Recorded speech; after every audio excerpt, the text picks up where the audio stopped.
Hey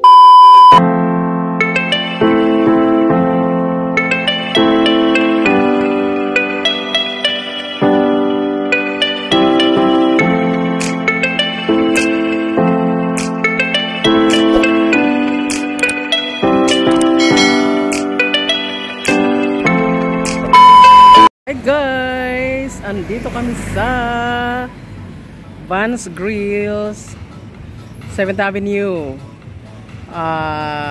Isa ito sa mga dinarayo dito ng puro siya grills. Merong ang kakainin namin ay lechong Macau daw. Sisig lahat-lahat. Nakasama ko yung tita ko. At nasa outdoor kami. Ayun no.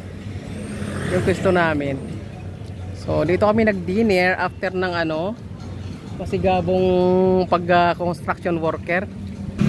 Gusto ko sana mag San Miguel, kamahal-mahal 60 ang isa. Aloka. So, ang ganda ng uniform ng mga waitress nila.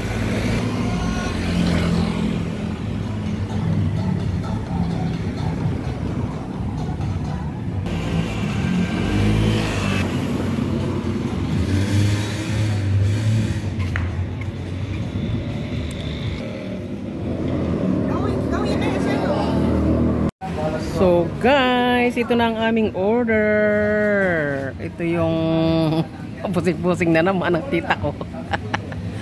parang ang dilim. So ito yung lechon Macau. Ito yung lumi. Kasama ng rice. So yan ang mga sausawan.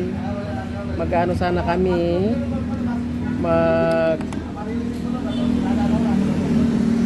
sa San Miguel sana kami, kaso yan ay very mahal. So, ganon.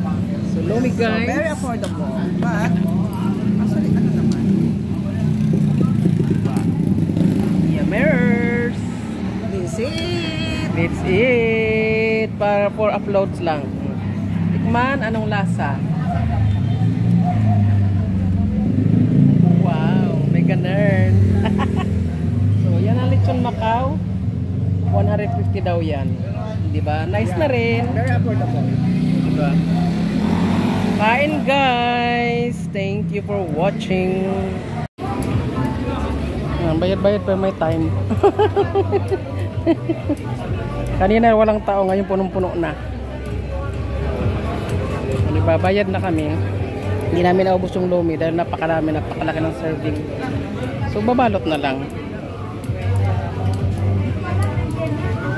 Ang ganda rin ng niya, kanyang lugar. Pero walang aircon. Yan, ganyan talaga siya. Yan ang kanilang kawalay. Ang lalaki. Bit-bit niya pa uwi yung tira. Hindi namin naubos dahil malaking serving. Ay baon siya. Ay baon luto.